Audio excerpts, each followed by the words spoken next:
The night swallowed them whole.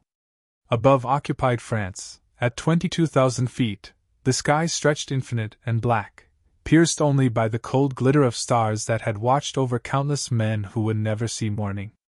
Flight Officer Fred Mifflin, they called him Miff, though at 21 he looked younger still, gripped the yoke of his Lancaster bomber and felt the steady throb of 4 Merlin engines transmitted through his gloves, through his bones, into the rhythm of his breathing. Around him, in the darkness punctuated only by the faint glow of instrument dials, 200 Lancasters droned eastward in loose formation, a stream of metal and men stretched across the French night like beads on an invisible thread. Inside the fuselage, 7 men moved through their stations with practiced efficiency born of repetition and terror disguised as routine. In the bomb aimer's position below, Maurice Toff lay prone, his face inches from the Perspex nose, scanning the darkness ahead. Behind Mifflin, flight engineer Bill Higgins monitored gauges with fingers that never stopped moving, adjusting fuel mixture, watching temperatures, counting the minutes until they could turn for home. Further back, in the radio operator's alcove, wireless operator Sandilands hunched over his set, one earphone pressed tight against his head, listening through the static for recall codes that might save them or vectors that might doom them. In the mid-upper turret, Gunner Hugh Johnson rotated slowly, methodically, searching quadrants of empty sky for the shapes that meant death. And in the tail, the coldest, loneliest, most exposed position on the aircraft, Rear Gunner Norman Johnson, no relation to Hugh despite the shared name, sat cramped in his transparent coffin, scanning behind them where German night fighters liked to lurk, invisible until the moment they opened fire. And then there was Norman Jackson. Flight Sergeant Norman Cyril Jackson, 24 years old, flight engineer, stationed near Mifflin in the cockpit but whose role encompassed far more than monitoring gauges. Jackson was the man who crawled through the cramped fuselage when something went wrong, who knew every panel, every hydraulic line, every vulnerable point of the Lancaster's anatomy. Tonight he'd already checked the bomb bay twice, confirmed the load secure, made his rounds like a doctor attending a patient who might die at any moment. His hands were scarred from training accidents, from hot metal and sharp edges, from the countless small emergencies that never made it into official reports. He was quiet, methodical, the kind of man who inspired confidence not through bravado but through competence, through being precisely where he needed to be when catastrophe struck. The air inside the bomber smelled of oil, hydraulic fluid, sweat, and fear, though none of them would name the last. Frost formed on the inside of the fuselage walls despite their heated suits. Each man breathed through his oxygen mask, the hiss and flow a constant reminder of how thin the membrane between life and death had become. They wore bulky flying suits, layered against the cold that could freeze exposed flesh in seconds, and over the suits their parachute harnesses, and over everything the weight of knowing that all this equipment might save them or might simply make their deaths more complicated. Mifflin's voice crackled through the intercom, calm, measured, the same tone he'd use ordering tea. "Bomb aimer, how's our heading?" Toff's reply came back instantly. "On track, skipper. Should have visual on the target in 8 minutes. 8 minutes.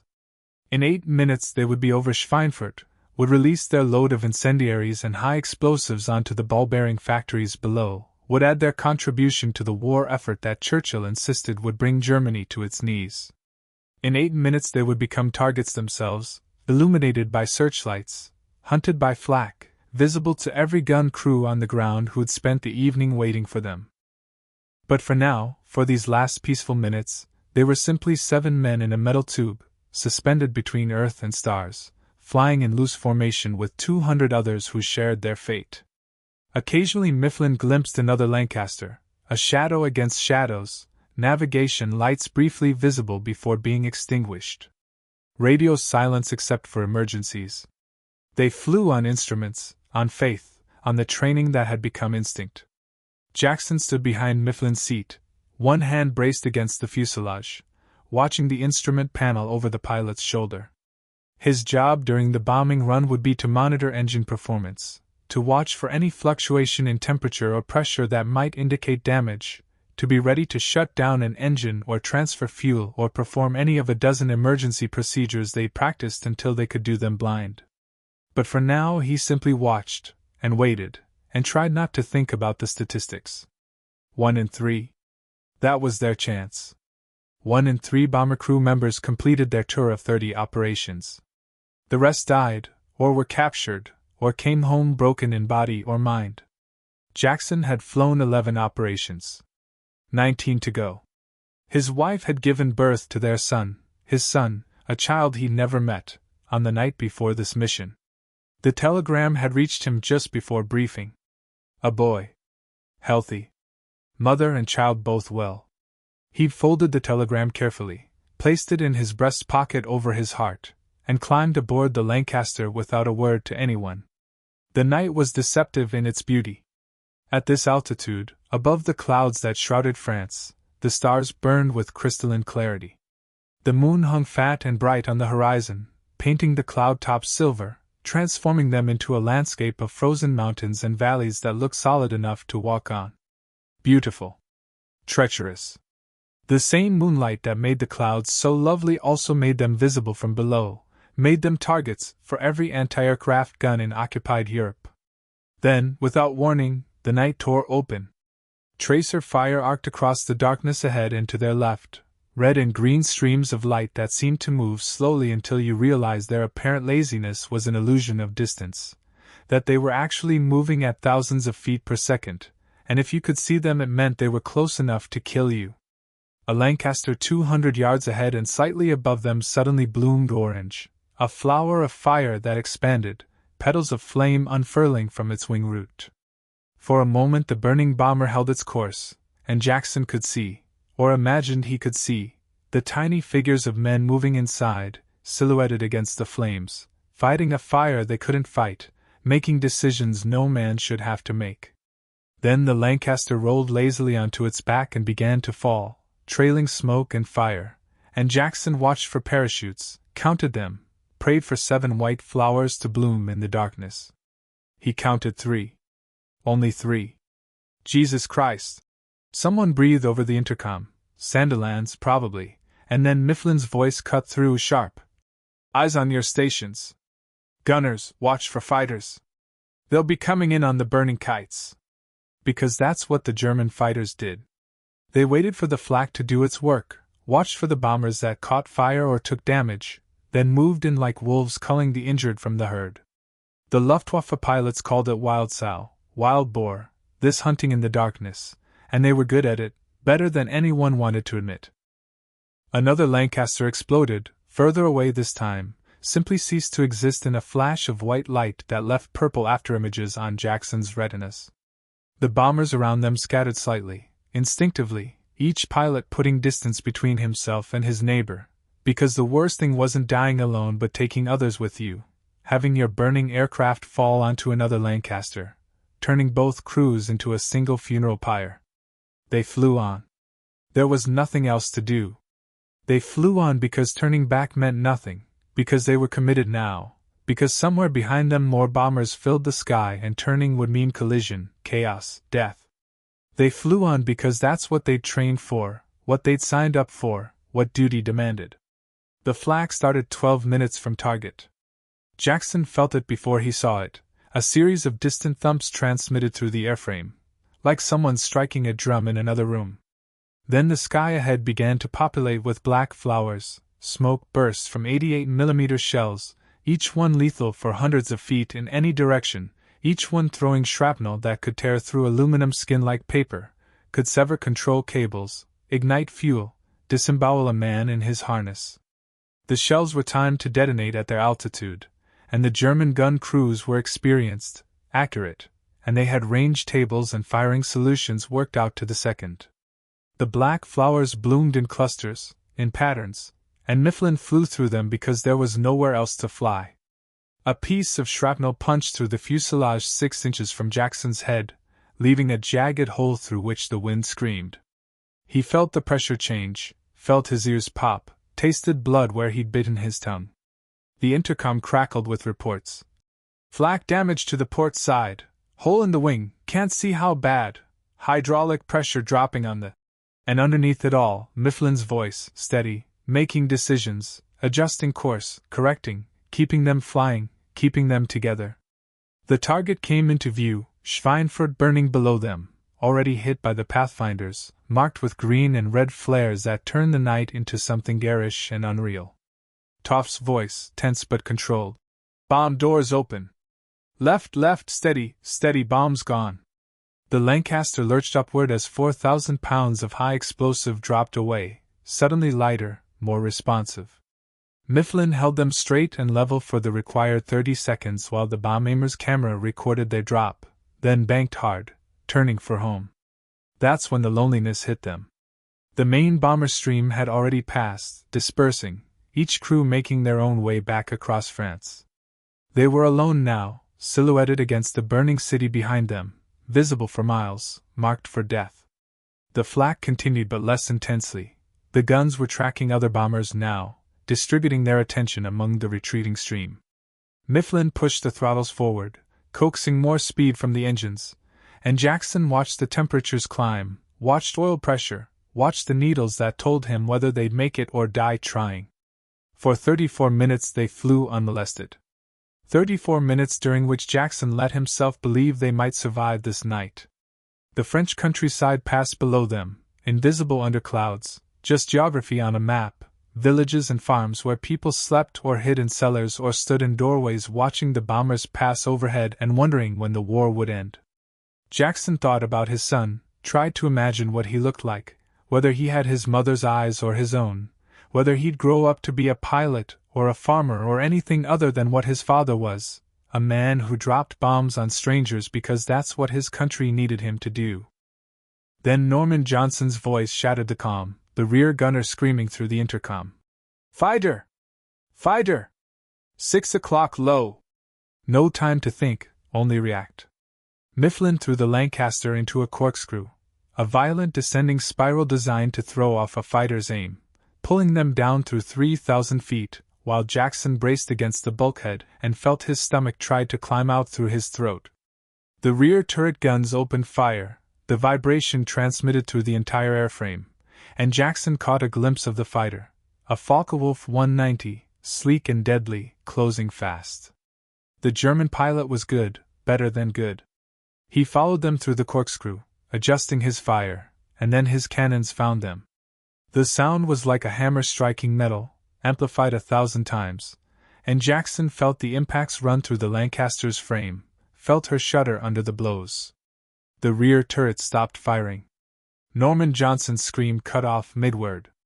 Someone, Higgins, maybe, was shouting damage reports, but Jackson couldn't process the words because he was staring at the port wing where a line of cannon strikes had stitched holes through the thin aluminum, and where, even as he watched, a small flame began to flicker. Fire. The single most terrifying word in aviation. At 18,000 feet, traveling at 180 miles per hour, surrounded by high-octane aviation fuel and oxygen bottles and ammunition, fire was not just dangerous. It was apocalyptic. Jackson watched the small flame grow, fed by fuel leaking from perforated tanks, by the slipstream that fanned it brighter. In seconds it had spread to a patch 3 feet across. In a minute it would reach the fuel tank itself, and then there would be no Lancaster, no crew, just an expanding ball of flame and debris falling through the darkness. Mifflin had regained control, leveled out, but Jackson could hear the strain in his voice as he fought the damaged controls. Fire in the port wing, he announced unnecessarily. Everyone could see it now, could see the flames spreading, bright orange against the black wing surface, creeping inexorably inward. Jackson, can we extinguish? It was more plea than question.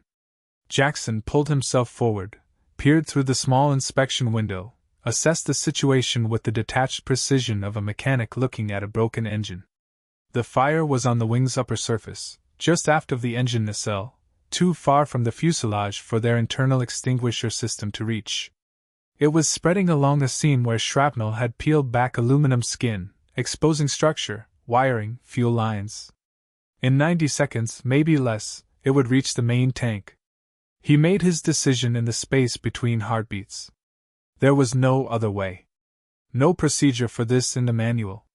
No training, no guidance, nothing but the impossible necessity of the moment. I'm going outside, he said, and the intercom went silent. Not the silence of dead equipment, but the silence of men who couldn't believe what they'd just heard. Say again? Mifflin's voice, careful, controlled, giving Jackson a chance to reconsider, to realize the insanity of what he'd just proposed. I'm going out onto the wing, Jackson repeated. I can reach it from there. I can put it out. You'll be blown off. Higgins stating the obvious. You'll freeze. I'll use my chute. Jackson was already moving, pulling the heavy pack from its storage position, clipping it to his harness. Tie the ripcord handle to something inside. The chute stays packed but the line holds me. If I fall, pull it and I'll float home. He said it like it was simple. Like it was survivable. Like men climbed out of bombers at 18,000 feet every day. Norman! Mifflin started, and Jackson heard everything in that single word, the protest, the disbelief, the fear, the impossible weight of command that required Mifflin to either forbid this or allow it, knowing that both choices might lead to death. Jackson didn't wait for him to finish. We've got 60 seconds, he said, and began to move aft, toward the escape hatch above the pilot's position. He grabbed the fire extinguisher from its bracket, a small red cylinder that weighed 3 pounds and that might, if he could reach the flames, if he could hold on, if the wind didn't tear it from his hands, buy them another few minutes of life. He also grabbed the axe from the emergency kit, a small boarding axe with a sharp edge designed for breaking through wreckage, and tucked it through his belt. If he was going to climb out onto that wing, he'd need some way to anchor himself, some way to hold position against the hurricane wind. The axe could bite into the wing's metal surface. Could serve as a crude handhold. It was insane. It was suicide. It was the only chance they had. Mifflin had reduced speed as much as he dared, dropping to 140 miles per hour, the Lancaster shuddering on the edge of a stall. Any slower and they'd fall from the sky. Any faster and Jackson would be ripped away the instant he emerged. Higgins tied a length of cable to Jackson's parachute D-ring, secured the other end to a structural beam inside the fuselage. 30 feet of cable. Not much. Probably not enough. Jackson didn't let himself think about it. He pulled his goggles down, checked his oxygen mask one final time, and opened the escape hatch. The wind hit him like a physical blow, a roaring monster that tried to suck him out through the opening, that filled his ears with thunder and his lungs with ice. The temperature was 30 below zero. He'd been cold inside the Lancaster, but this was different. This was the cold of the stratosphere, the cold that killed, that froze flesh solid in seconds. He grabbed the hatch rim with both hands, pulled himself halfway through, and looked forward at the burning wing. The flames were worse from here, much worse, spreading fast, licking along the seam toward the engine nacelle where fuel lines ran thick as a man's wrist. The slipstream made them dance and flicker, sometimes blowing them almost flat against the wing, sometimes lifting them into wild peaks. Jackson hauled himself fully out of the hatch, got his feet planted on the narrow walkway that ran along the fuselage top, and began to move forward. The wind screamed at him, tried to peel him away, buffeted him from every direction at once. He kept his body low, pressed against the curve of the fuselage, and inched forward, hand over hand. Behind him, still tethered by the cable, his parachute pack scraped against the metal. He could feel the drag of it, the weight trying to pull him backward, and he understood with sudden clarity that if he fell, if he lost his grip, the parachute wouldn't save him. It would act as a sea anchor, would catch the wind and yank him so hard against the cable that the harness would break his ribs. Would smash him against the fuselage before either killing him or leaving him to dangle behind the Lancaster until the cable frayed and dropped him into the darkness below. He reached the wing root where the wing joined the fuselage at a metal ridge. Here the wind was even worse, coming not just from ahead but from below, deflected by the wing's surface, trying to flip him up and over. He pulled the axe from his belt, raised it high, and drove it down into the wing's metal skin. It bit deep, and he transferred his weight to it, testing, and the axe held.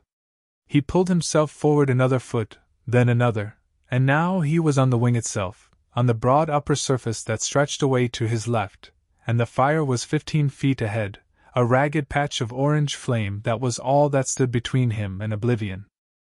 The wing surface was smooth, polished, designed to slip through air with minimum resistance, and that meant there was nothing to grip, nothing but the small holes where rivets joined metal sheets, nothing but imperfections in the paintwork. Jackson drove the axe in again, pulled, moved forward 6 inches, drove it in again. His hands were already numb inside his gloves. His face felt frozen, his breath forming ice crystals that stuck to his oxygen mask. He couldn't feel his feet. The Lancaster shuddered and bounced in the turbulent air, and each jolt threatened to shake him loose, threatened to end everything before he'd even reached the fire. Inside the cockpit, Mifflin flew with a delicacy he'd never known he possessed, making microscopic adjustments to keep the Lancaster as steady as possible, watching in his mirror as Jackson, barely visible in the darkness, just a shadow against the wing, crept forward toward the flames. Higgins held the cable, feeling through it every movement Jackson made, ready to pull if Jackson fell, knowing that pulling probably meant death but also knowing it was the only chance. The rest of the crew watched through whatever windows they could find, watched their engineer do the impossible, and none of them spoke because there were no words for this. Jackson reached the fire. Up close it was a living thing, a creature of heat and light that writhed and snapped at him, that radiated warmth he could feel even through his frozen flesh. He could see now what was burning.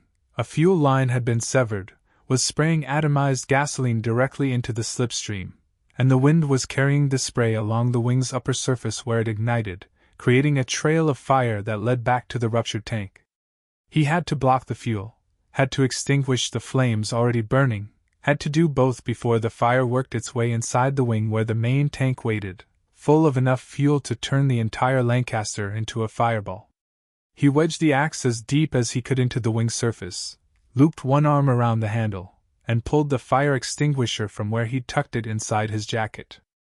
A simple cylinder, red paint already blistering from the heat, with a discharge horn at one end and a trigger mechanism at the other. He'd used extinguishers a dozen times in training, had fought fires and damaged aircraft on the ground, but never like this, never at 140 miles per hour, never at 18,000 feet with the wind trying to tear him away and the cold numbing his fingers and the flames reaching for him like living hands. He aimed the horn at the base of the fire, at the severed fuel line, and squeezed the trigger. Carbon dioxide blasted out, a white stream that the wind immediately caught and scattered. Half of it missed completely, torn away into the darkness, but half hit the flames and knocked them back, pushed them down, and for a moment Jackson thought it was working, thought he might actually succeed at this insane thing. He held the trigger down, swept the horn back and forth, and the flames diminished, flickered, began to die. Then the FW-190 came back. The German pilot had been circling, watching, probably laughing at the burning Lancaster, waiting for it to explode. He'd seen the fire, and assumed his job was done. But now he saw movement on the wing, saw a figure doing something impossible, and he dove in for another attack, cannon blazing. The first rounds missed, stitching holes through the wing's trailing edge. The second burst walked forward, and Jackson felt rather than heard the impacts, felt the wing shudder beneath him as cannon shells tore through aluminum, and then something hit him, not a shell directly but shrapnel, a fragment of metal spinning away from an impact point, and it felt like someone had driven a railroad spike through his shoulder. The pain was instant, absolute, a white-hot agony that drove the breath from his lungs and nearly made him let go of the axe. His left arm went numb, useless, and the fire extinguisher slipped from his grip, bounced once on the wing, and disappeared into the darkness.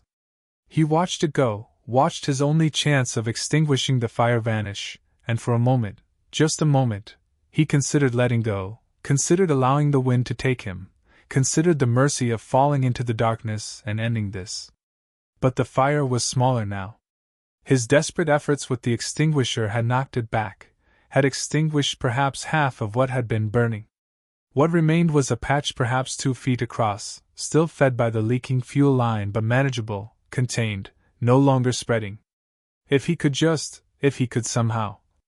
He unwound his arm from the axe, and reached toward the flames with his good hand, still gloved in thick leather.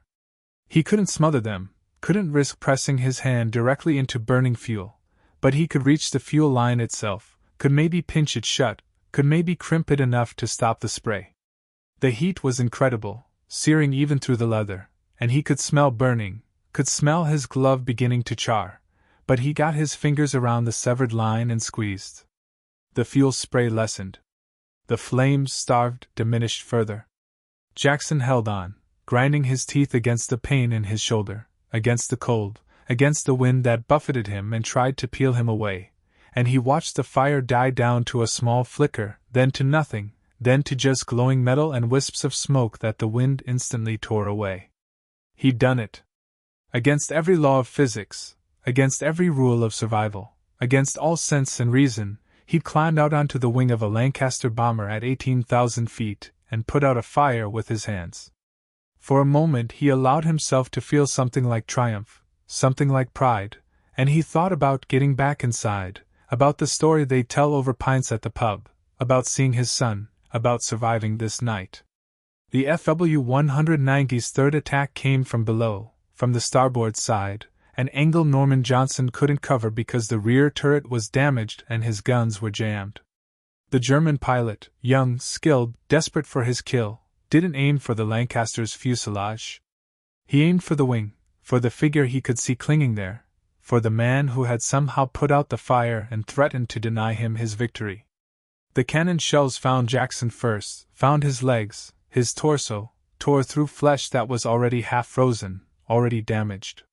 He felt impacts, 1, 2, 3, felt himself coming apart, felt the axe torn from his grip by the violence of the blows, and then he was falling, was being yanked backward, was tumbling through the air behind the Lancaster. But that wasn't the worst of it. The worst was that the cannon fire had ignited the fuel that still coated the wing's surface, had started the fire again, bigger this time, and had ignited something else too, had set fire to his parachute pack, had turned it into a torch that blazed bright against the night. Inside the cockpit, Higgins felt the cable go taut, felt the sudden jerk as Jackson fell, and he pulled with all his strength, trying to reel Jackson back to the aircraft.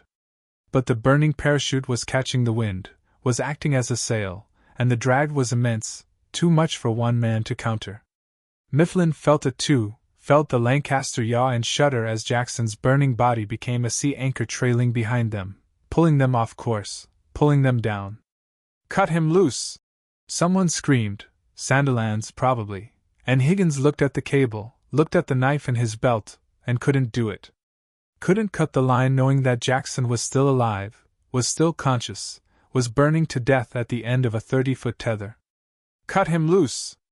Mifflin ordered, and his voice had the finality of command, the terrible necessity of the moment, and Higgins understood that keeping Jackson attached meant killing everyone, meant pulling the Lancaster into an unrecoverable spin. The knife was sharp. The cable parted with a single stroke. And Norman Jackson, still alive, still conscious, trailing flame and smoke, fell away into the darkness at 140 miles per hour. He didn't remember the fall. Later, much later, when they asked him about it, he would say he remembered the moment of cutting loose, remembered the sudden sensation of free fall, remembered thinking about his son, and then nothing until he woke in a field somewhere in France with both ankles broken, 3 bullets in his shoulder and torso, his face and hands burned beyond recognition, and no memory of how he'd gotten there. The doctors would theorize that his half-burned parachute had deployed partially, had slowed his fall just enough to transform unsurvivable into merely catastrophic. Or perhaps it was the trees he hit on the way down, branches that broke his fall and possibly more bones. Or perhaps it was simply that some men are too stubborn to die when dying would be easier. He lay in the field, unable to move, watching stars wheel overhead, and tried to understand where he was and what had happened. Pain came in waves, each one threatening to drag him under into unconsciousness, but he clung to awareness with the same desperate grip that had kept him on the wing. He could see a farmhouse in the distance, a faint light in one window, and he began to drag himself toward it, pulling with his arms because his legs wouldn't work, leaving a trail through the grass that anyone could follow. He covered 50 yards before German soldiers found him. They approached cautiously, weapons ready, expecting resistance, and instead found a burned, broken thing that had once been a man, that looked up at them with eyes that still held awareness, still held that terrible determination to survive. They called for a stretcher. Even the enemy could recognize courage when they saw it. Meanwhile, above France, Mifflin fought to save his dying Lancaster. The fire was back, bigger than before, fed by the punctured fuel tank, spreading now along the entire wing. Norman Johnson was dead or dying in the shattered rear turret. The hydraulics were failing. The port engine was overheating. And they still had 200 miles to fly before they crossed the English coast. "We're going down," Mifflin announced, and his voice was calm, steady, matter-of-fact. Everyone prepared to bail out. One by one the crew acknowledged. Toft dropped through the forward hatch, followed by Sandilands, followed by Hugh Johnson from the mid-upper turret. Higgins looked at Mifflin, and Mifflin jerked his head toward the hatch. "Go." "What about? I said go!" And Higgins dropped through the hatch into the darkness, and his parachute blossomed white, and he floated down toward occupied France and whatever fate waited there. Mifflin remained at the controls. Behind him, in the shattered rear turret, Norman Johnson stirred, tried to move, couldn't.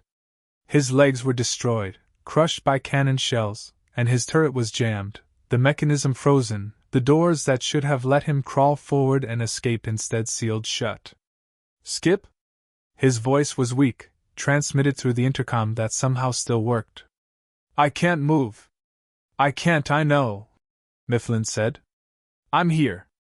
And he stayed at the controls, flying the burning Lancaster, giving his crew time to clear the aircraft, time to fall far enough that when the bomber exploded it wouldn't take them with it. "You should go," Norman Johnson said. "You should jump." "Not leaving you, mate," Mifflin replied, and his voice was gentle, final, the voice of a man who'd made his choice and found peace in it. 21 years old. 400 flying hours. 11 operations. A girlfriend back in Yorkshire who waited for letters that would no longer come. None of it mattered now. What mattered was that Norman Johnson wouldn't die alone. The fire reached the fuel tank. The Lancaster didn't explode, it simply ceased to exist, transformed in an instant from metal and men into flame and debris, into a fireball that fell through the night like a second sun, like a star returning to Earth. Farmers for 50 miles around saw it, saw the sky light up, crossed themselves and said prayers for whoever had died up there. German soldiers at their posts marked the location, made note of it for salvage crews to find in the morning. And in England, at the base where 7 men had taken off 8 hours earlier, someone would soon cross 2 names off the duty roster and prepare letters of condolence that would try, impossibly, to explain sacrifice. Of the 7 men who flew that mission, 5 survived. Toft, Sandilands, Higgins, and Hugh Johnson were captured, spent the remainder of the war in POW camps, came home in 1945 thin and haunted but alive. Norman Jackson spent 10 months in a German hospital, underwent 14 surgeries, learned to walk again on ankles that had healed crooked, carried for the rest of his life the scars of burns that had consumed most of the flesh on his hands and face. In April 1945, as the war ended, he was repatriated, sent home to England, reunited with the wife and son he'd never met. The recommendation for the Victoria Cross came through official channels, supported by statements from his surviving crew members, each of whom testified to what they'd witnessed that night over France. The citation read, in part, "For conspicuous gallantry in circumstances of exceptional danger, Flight Sergeant Jackson displayed determination and complete disregard of personal safety which has seldom been equaled." The medal was presented in a ceremony at Buckingham Palace. Jackson stood at attention in his dress uniform, the cross pinned to his chest, and when the king asked him how he'd found the courage to do what he'd done, Jackson replied with words that became legend. "What the hell for?" He meant it. He'd done what needed doing. What any of them would have done. Mifflin had stayed with his dying gunner. Toft and Sandilands and the Johnsons, Hugh and Norman both, had done their jobs under fire. Jackson had simply been the one whose job required climbing out onto a burning wing. The metal felt heavy on his chest, heavier than seemed possible for such a small piece of metal, and it weighed on him not with pride but with memory, with the faces of men who hadn't come home, with the knowledge that courage and sacrifice and duty were words people used afterward to make sense of things that made no sense at all in the moment. Years passed. Jackson returned to civilian life, raised his son, worked as a salesman, lived quietly in a small house where neighbors knew him as a polite man who kept to himself. The scars faded, some of them. The ones on his hands and face remained, road maps of that night, but the deeper ones, the ones inside, those he learned to live with. He never spoke of the war unless asked directly, and even then his answers were brief, factual, stripped of drama. Yes, he'd flown in bombers. Yes, there'd been trouble once. No, he didn't feel like a hero. Heroes were the men who didn't come back. On quiet evenings, though, when his wife had gone to bed and his son was grown and gone and the house was still, he would sometimes stand by the window and look up at the night sky. At the stars that looked, from here, calm and distant and beautiful. And he would remember how they'd looked from 18,000 feet, how cold the air had been, how loud the wind, how bright the flames. He would remember the feel of the wing's surface under his hands, the smell of burning fuel, the moment when he'd looked death in the face and decided it could wait. He would remember Mifflin's voice, steady in the chaos, and Norman Johnson's last words over the intercom, and the faces of his crew when he'd announced he was going outside. He would remember all of it, every second, every sensation, every choice, and he would understand that he'd been granted something precious and terrible, the knowledge of exactly who he was in the moment when it mattered most. Some men lived their entire lives wondering what they'd do when tested. Jackson knew. He'd climbed out onto a burning wing at 18,000 feet because that was the job. Because the fire needed putting out. Because 7 men needed saving and he was the one who could reach the flames. The medal sat in a drawer, wrapped in velvet, taken out only for remembrance ceremonies or when schoolchildren came to interview the old veteran for history projects. He would show them the Victoria Cross, let them hold it if they were careful, and watch their faces transform with awe as he told them, in simple words, what he'd done. But he always left out the fear.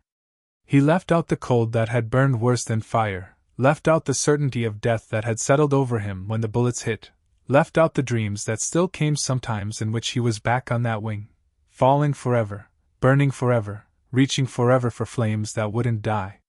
His son grew up with the shadow of that night, grew up knowing his father had done something extraordinary on the evening of his birth, grew up trying to understand what kind of man leaves his pregnant wife to fly into darkness and doesn't come back for a year.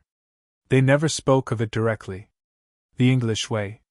But sometimes, on the anniversary, April 26th, every year, they would sit together in silence, and that was enough.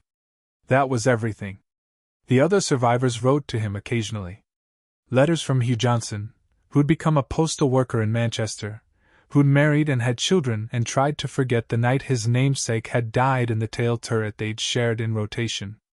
Letters from Sandilands, who'd never flown again after the war, who flinched at the sound of aircraft engines overhead.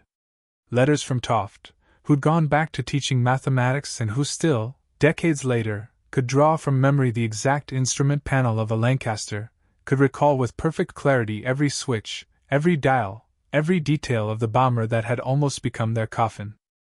Higgins wrote most often. He'd been the one holding the cable, the one who'd felt Jackson fall, the one who'd cut the line on Mifflin's orders. His letters were full of apology, full of questions Jackson couldn't answer. Had he done the right thing? Could they have pulled Jackson back? Should he have held on longer? Jackson wrote back patiently, year after year, telling Higgins what he needed to hear, that cutting the line had saved the others, that Mifflin's order had been correct, that Jackson held no grudge, felt no anger, understood completely. But Higgins's letters kept coming, kept asking, because some questions have no answers that satisfy, only answers that have to be repeated until they wear smooth like stones in a river. None of them wrote about Mifflin. None of them wrote about Norman Johnson. Those deaths sat separate, somehow, different from the other losses of the war, more personal, more immediate. Mifflin who'd stayed at the controls. Norman Johnson who'd waited in his shattered turret, knowing death was coming, knowing he was not alone. The story of their final moments had been reconstructed from intercepted German radio traffic, from reports of farmers who'd seen the Lancaster fall, from the absence of their bodies among the recovered dead. Two men who'd gone down together, who'd chosen friendship over survival, who'd transformed a crash into something else, something the official reports couldn't quite capture in bureaucratic language. Jackson thought about them often. Wondered what Mifflin had felt in those last seconds. Whether there'd been fear or peace or simply exhaustion. Whether Norman Johnson had been conscious until the end or if the cold and pain had granted him early mercy. Whether they'd spoken to each other as the bomber fell, or if the intercom had finally failed and they died in silence. These were the questions that had no answers, that Jackson carried with him through the decades, that grew heavier rather than lighter as the years accumulated. In 1964, 20 years after the mission, there was a reunion. 5 men in a pub in London, Toft, Sandilands, Higgins, Hugh Johnson, and Jackson, raising pints to absent friends, looking at each other across a gulf of time that had transformed them from boys into men, from warriors into workers, from a crew into something else, something with no proper name. They talked about families, jobs, grandchildren. They talked about everything except the war until the pub closed and they stood outside under stars that looked nothing like the stars over France. And then, finally, Hugh Johnson said, "He'd be proud, you know. The skipper. He'd be proud of all of us." And Jackson understood that Hugh didn't just mean Mifflin. He meant all of them. All the ones who died. All the ones who'd come home broken. All the ones who'd never gotten the chance to grow old, to have children, to stand outside pubs on summer evenings and remember. The dead would be proud of the living for having lived, for having carried the weight of memory, for having refused to let that night be forgotten. "What the hell for?" Jackson said, echoing his famous words, but this time there was no audience, no king, no ceremony. Just 5 men who knew the answer even if they couldn't speak it. They'd done it because it needed doing. They'd flown the missions because someone had to. They'd climbed onto wings and stayed at controls and pulled triggers and dropped bombs because the alternative was worse, because tyranny unchallenged spreads like fire, because sometimes the only choice is between terrible options and you choose the one that lets you sleep afterward, if you can sleep at all. They parted that night knowing they'd probably never see each other again. Old men now, or getting there. The world had moved on. The war that had defined them was history now, studied by children who couldn't imagine it, commemorated in ceremonies that felt increasingly distant from the truth. But between them, among them, the truth remained. They'd been 7 men in a bomber. They'd done their job. 2 had died doing it. 5 had come home. And that was all, and that was everything. Jackson lived until 1994, dying at 74 with his son at his bedside, his wife holding his hand, his medals in the drawer where they'd always been. Near the end, when the morphine made him talkative, he spoke about the wing. About the cold. About the fire that had seemed alive, intelligent, personal. About the moment when he'd realized he was falling, was burning, was going to die, and instead of fear had felt something like relief, like completion, like having given everything and having nothing left to give and being, somehow, at peace with that. "Did it hurt?" his son asked, and Jackson considered the question seriously, tried to separate the physical pain, which had been enormous, absolute, from the other kind, the kind that lived in memory. "Only after," he said. During I was too busy to hurt. Too busy holding on. Too busy trying to put out the fire. Pain came later. Pain came after."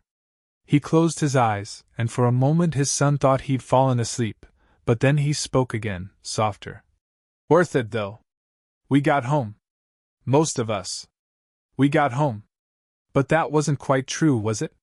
Some of them had gotten home in body but not in spirit. Some of them had left pieces of themselves over France, not limbs or flesh but something else, something essential.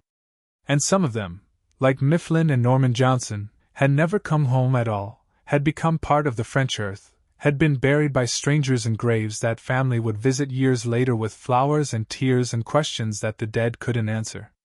The funeral was small.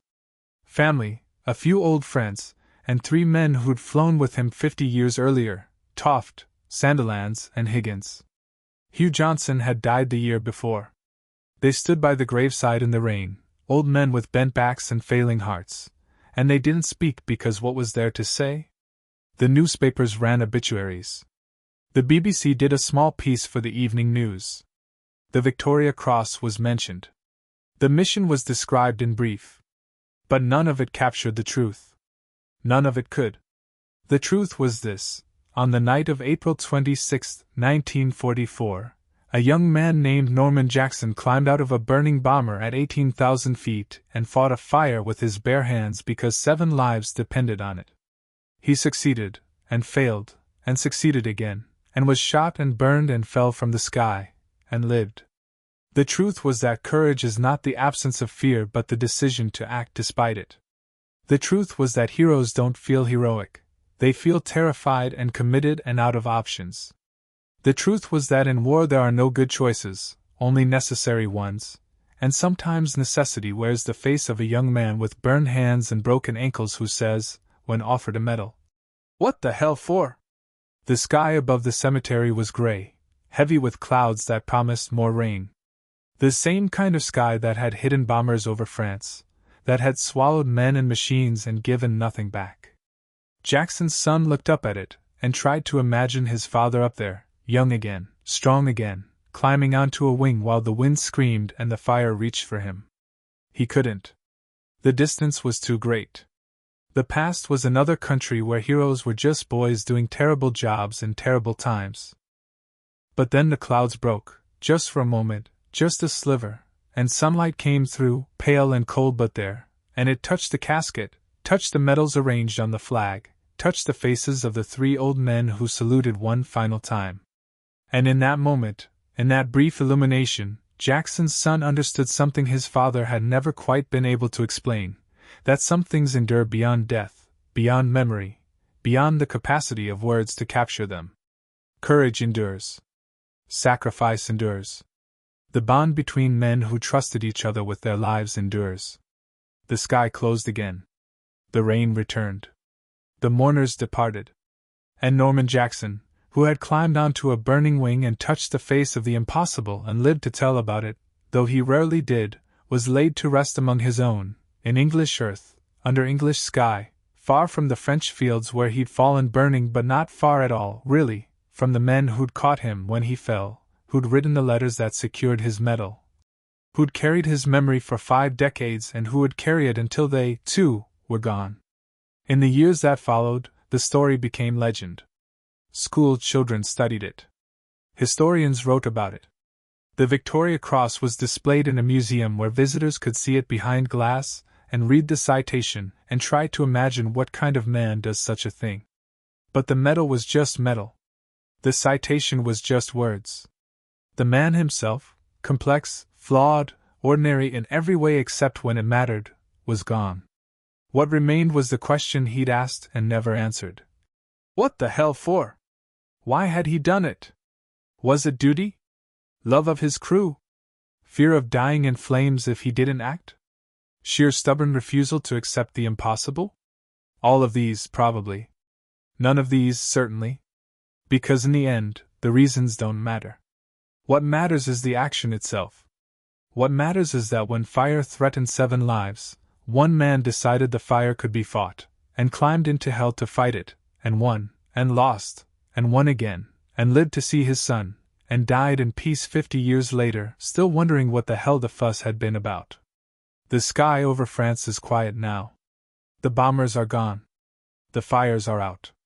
The men who flew and fought and died are mostly dead themselves, or so old that history has overtaken them, has transformed them from participants into relics, from warriors into symbols.